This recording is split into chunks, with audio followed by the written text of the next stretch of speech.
데일리 브리핑. 네, 오늘은 임춘택 회계법인의 대표이신 임춘택 CPA 모십니다. 어서 오십시오. 예, 안녕하세요. 네. 예. 지난번에는 오셔서 이 메디케어에 대한 얘기를 해주셨는데 이번에는 메디칼에 대해서 좀 얘기를 듣고 싶습니다. 이게 캘리포니아에서는 메디칼이고, 그러니까 전국적으로는 메디케이드?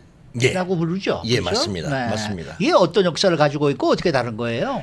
예, 정부가 연방 정부가 하는 프로그램이 크게 두 가지가 있습니다. 아까 네. 지난번에 말씀드린 메디케어가 있고, 그다음에 메디케이드가 있죠. 네, 네. 이게 정부 재산으로. 근데 메디케어는 65세 되신 분들한테 세금을 낸 사람, 또 프리미엄을 내는 사람들한테 주는, 네. 아무에게나 재산 상태 따지지 않고. 근데 네. 메디케이드는 정부가 지향하는 것이 돈 있는 사람들을 위한 정부가 아니잖아요. 네. 돈 있는 사람한테 돈을 걷어서 돈이 없는 사람들한테 제공하는 무료 프로그램을 메디케이라고 부르는데, 이것은 각 주정부가 실시를 해요. 네. 정부가 아까 메디케어는 연방 정부가 실시를 하는데, 어허.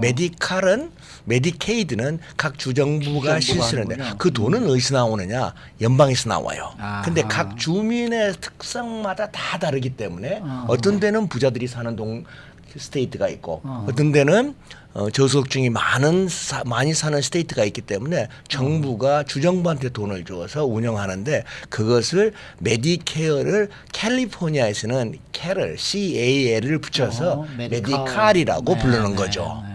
그러면 몇 명이나 받냐?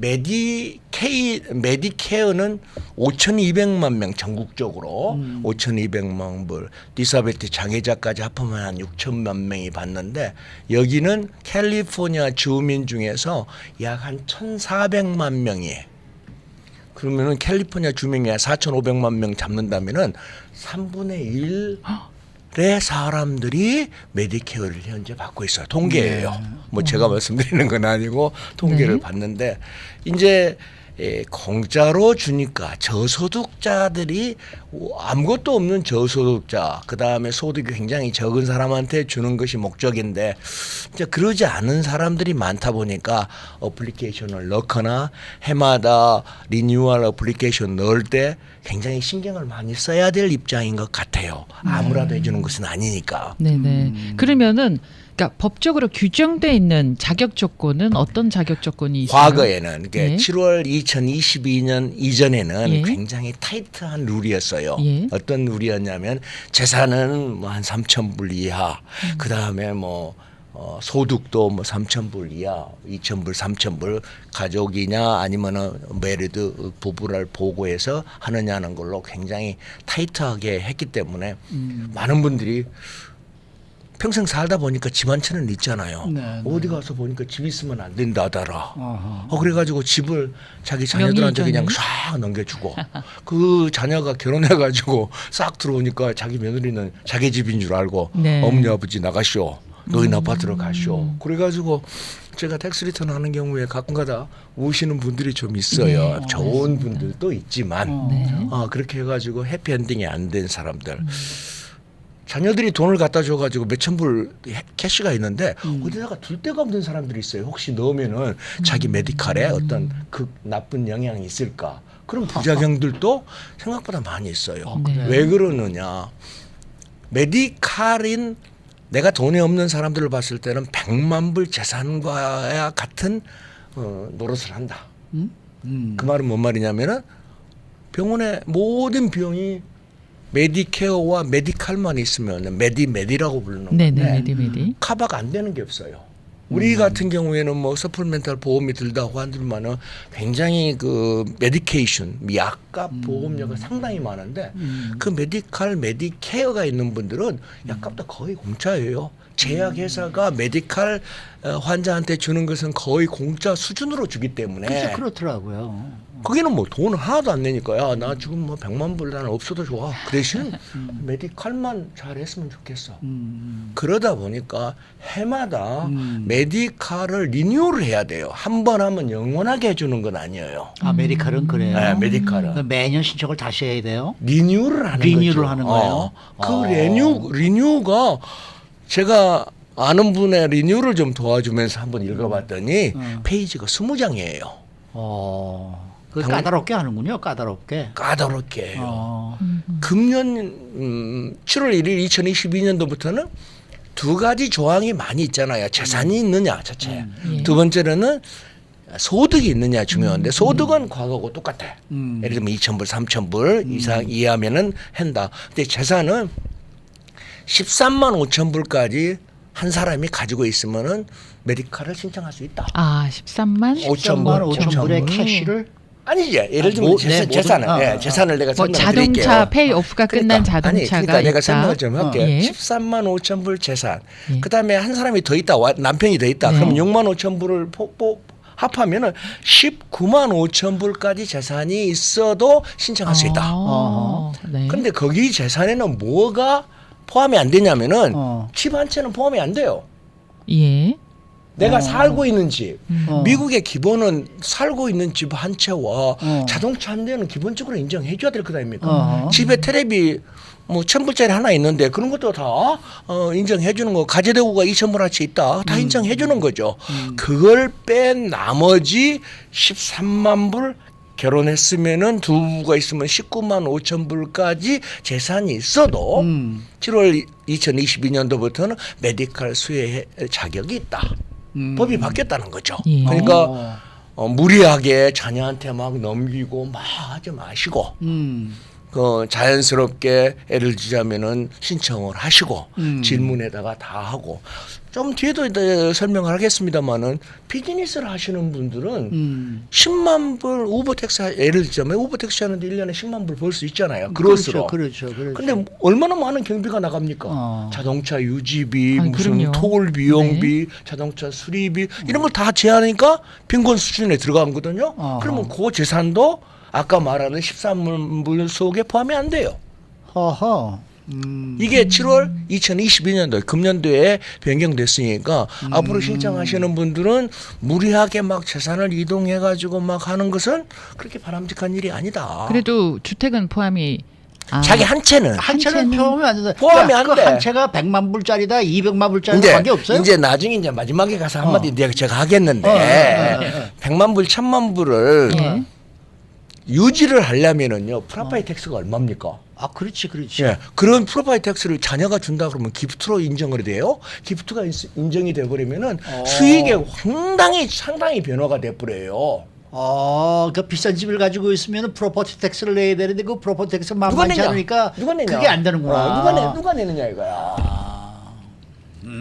우리 개념에서 소득과 기프트는 좀 다르지만은 여기서는 네. 자녀들한테 받은 돈도 너 소득 아니냐 이렇게 보는 것이니까 보는 각도가. 그러니까 뭐 이거 들겠다고 자식한테 진명이 옮기고 이럴 필요가 없다는 얘기네. 저는 그렇게 생각하지 않아요. 이제는 많은 쪽 그리고 이거 2024년도 같으면은 가면은 이 에셋 기준이 없어져 버려. 없어진다는 건 무슨 말이에요? 그 기준 없이 그냥 한번 네가 신청해봐라. 그것 가지고 따지지는 않겠다. 아, 그래요? 그리고 소득으로는 내가 따지겠다. 소득으로 내가 따지겠다. 네. 소득에 한자인 경우는 월 2,000불. 그다음에 둘이 하면은 월 3,000불. 기준이 조금 있어요. 뭐 연방 빈곤 수준의 몇 퍼센트다. 근데 그렇게 설명하면 이해하기가 쉽지 않으니까 한 사람당 2,000불. 부부가 한 달에 3,000불. 그럼 1년에 36,000불 이하이거든요. 그러니까 두 사람 부부가 1년에 36,000불 이하로 벌으면은 받을 수가 있는데 36,000불 이상을 벌면은 못 못 받는군요. 받는다는 거죠. 그러면 거기에 차라리 SS 36,000불을 못 받고 그거 받는 게 그런 사람 받고 하는 게 낫겠네. 일 안 하는 거기에 사람도 있어요. SSI도 어떻게 포함이 보면은. 되나요?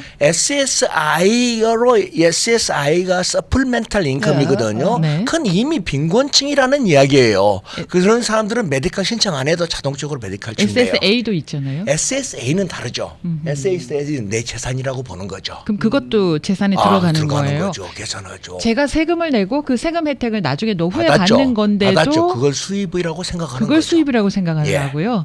속상하네요. 그러니까 소셜 세큐리티로 예를 들어서 부부가 3,000불 이상 받으면은 No, 못 받는 못 거야. 받아. 못 받는 못 거네요.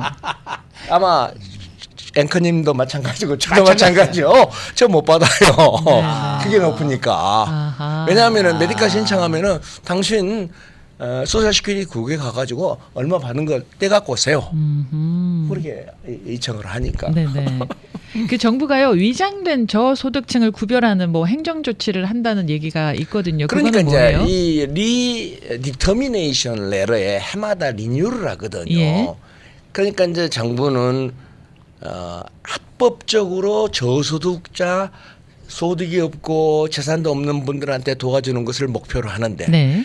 위장된 사람들이 할 수 있는 것을 걸러내기 위한 제도적인 장치가 해마다 강구가 된다. 예를 들면 아까 S세대 관련된 제한을 굉장히 풀어버리고 있잖아요. 그러나 소득의 제한은 하나도 안 풀었잖아요. 예. 근데 100만 불짜리 집을 사면서 너 어떻게 유지하고 사냐라는 그러니까요. 질문을 한다면 네네. 어떻게 대답할래요? 대답해요. 대답할 방법이 메인트런스 비용이 얼마 들고 맞아요, 너 맞아요. 가스비 얼마 들고 맞아요. 전기료 얼마 드는데 어떻게 합니까라고 물어보면은 예. 대답을 못 해요. 그렇죠. 아. 그러면은 재승인을 못 받게 되면은 혜택이 즉시 중단이 되는 거예요. 예, 그렇죠. 아, 즉시 그러니까 중단이에요? 굉장히 그 다음에 병원에 가면은 당장에 이거 결제가 안 됩니다라고 이야기가 나와버리죠. 아, 막아버리니까 네네. 컴퓨터로. 굉장히 시리어스하다고 생각들을 많이 해요.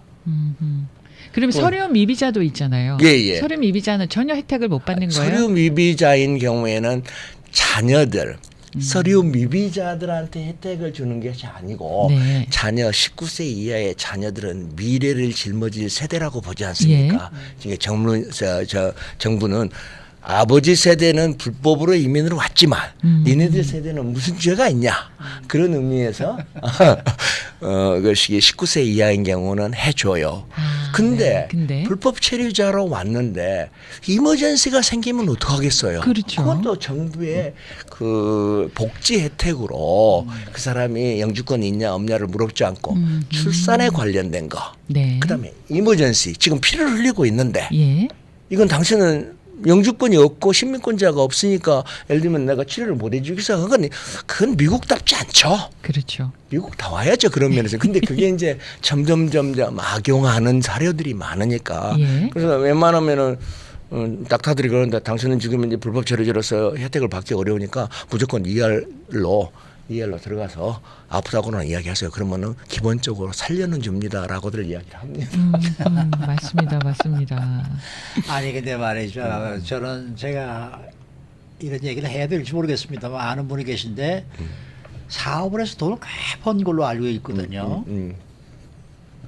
근데 하루는 만나서 얘기를 나누는데 자기는 노인층 아파트에 들어가 있고 메디칼을 가지고 있어서 나는 너무나 마음이 편해 그렇게 말씀하시더라고요. 그래서 아니 그렇게 돈을 많이 버셨는데 어떻게 그게 가능합니까? 다 방법이 있어요. 야, 그럼 어떻게 애들 어떻게 그렇게 하는 그러시죠? 거예요? 아까도 이야기했지만 숨기는 거죠. 자녀들한테 먼저 넘겨주고. 아하. 그래서 어플리케이션 넣을 때요. 과거 36개월 동안에 당신 재산을 판 적이 있어? 당신 아. 재산에 큰 변동이 있어? 그런 라는 걸 항목이 또 물어봐요 있네요. 또. 어허. 그러니까 그 항목을 거짓말 해버릴 수도 있잖아요. 미국에서는 그쵸? 어플리케이션 써가지고 거짓말 해버리면 즉시 디나이 받거든요. 그게 조심해야 되죠. 아하. 거짓으로 적을 수는 없는 거네요. 그럼요. 네. 그럼요. 근데 이거 마지막에 아까도 이야기했지만은 어떤 분이 메디칼을 타서 요즘은 메디칼 다 들어가면은 내가 치료받은 것이 기록으로 쫙 나오지 않습니까? 네. 돈 정부가 얼마 페이했던 것이 다 나오잖아요. 그게 뭐 100만 불이라고 가정하자고요. 근데 그 노인네가 뭐 예를 들면은 20억 불짜리 로또가 당선이 됐다. 엊그제 있었던 일 아닙니까? 근데 그 사람이 당선이 됐다. 그럴 경우에는 돈을 물어줘야 되느냐? 물어줘야 돼요. 물어줄 수 있는 조항을 유보를 해놨어요. 영방이. 아, 그렇군요. 알겠습니다. 그러니까 잘못돼 가지고 몰래 이 일종의 사기로 받은 돈은 나중에 걸리면 다 물어내야 되는 거예요. 물어낸다. 알겠습니다. 그러니까 여러분들 거짓으로 하지 말고 거짓말 해가지고 받아봐야 뭐 하겠습니까, 그렇죠? 양심이 아는. 그럼요. 네네. 떳떳하게 네, 자기 떳떳하게. 자기 의료비 내고 사시고 자기 자식들한테 줘야 되지. 많은 분들이 맞습니다. 자식들한테 미리 줘가지고 우시는 분도 제도 봤고요. 네. 왜 줬습니까? 그러면 아이고 주위에서 물어봤더니 메디카 신청하는데 이거 있으면 안 됩니다라고는 단순한 이야기만 해보겠다는 알겠습니다. 이야기 들어있습니다. 오늘 말씀 잘 들었습니다. 네, 감사합니다. 네, 지금까지 임춘택 회계법인의 대표이신 임춘택 CPA와 함께했습니다.